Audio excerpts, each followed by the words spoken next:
A question I get asked a lot, and I find it incredibly important to address it. It seems timely because a lot of people are stocking up on ammo. And the question is, how much ammo should you have on hand? Well, I think the answer to that really, there's a lot of variables here. For the obvious reasons, and it depends on which gun you're talking about too. So I'm going to address 3 different types of guns and how much ammo you should have for those guns. All right, the first one I'm going to address is your primary carry, the gun that you carry daily, like your favorite carry. If you got like 20 carry guns, just pick the favorite one. And for that one, I'm going to recommend that you have at least 1,000 rounds. Now, I believe 1,000 is fine. So when I say at least, I don't mean like, well, you should have 20,000. Like, if you have 1,000 rounds, I mean, think about it. Put yourself in a situation where there may be an emergency. Are you going to pull that trigger more than 1,000 times? Like, just think about that for a second.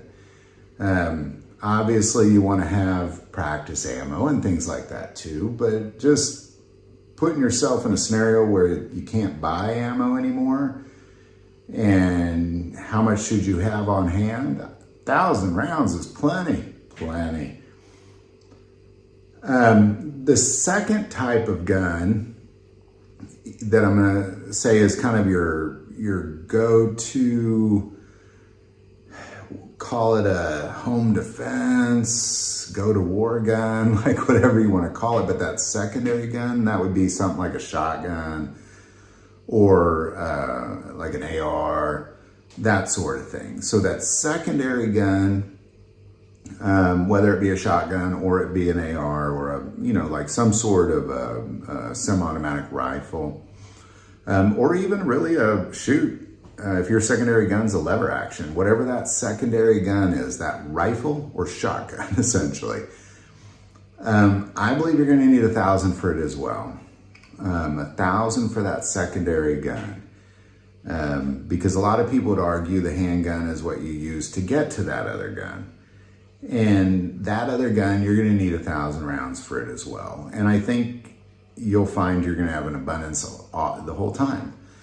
Now, the third type is what I'm going to call like your hunting rifle, your other guns, just maybe you have, other guns, whatever those other guns are. I would argue the most important of the other guns would be your hunting rifle. For that particular gun, I'm going to argue, and this is going to be a strange number, but I'm going to argue 400 rounds. And I say 400 because my primary hunting rifle, I bought 400 rounds years ago, maybe about 7 years ago. And I bet I have about 320 of those rounds still, if not more, because you really only use that rifle, when you're hunting. Or if you're sighting in your scope or that sort of thing. So it's generally not in abundance. It's a small amount. And besides that, I'm going to throw in, maybe I should have said 4 guns, but I'm going to kind of categorize this last gun in the same category as the hunting rifle. Is just, again, like those other guns, the other ones that you have. Like what do you have those for? That sort of thing. So, and I think 400 is great. If you have like a revolver, for example, 400 rounds will do you great. So there you go. Any thoughts or insight on any of that? Definitely put it below. Do want to take a moment and say most people watch the channel, hey, they're not subscribers. Click that subscribe button. Greatly increases the algorithm and our ability to get these messages out. That link is also below. But the most important part of this channel, we take prayer requests. So please don't ever hesitate to send that in. Thank you for watching this episode of God, Family, and Guns. And as always, love God, love your family, and love guns.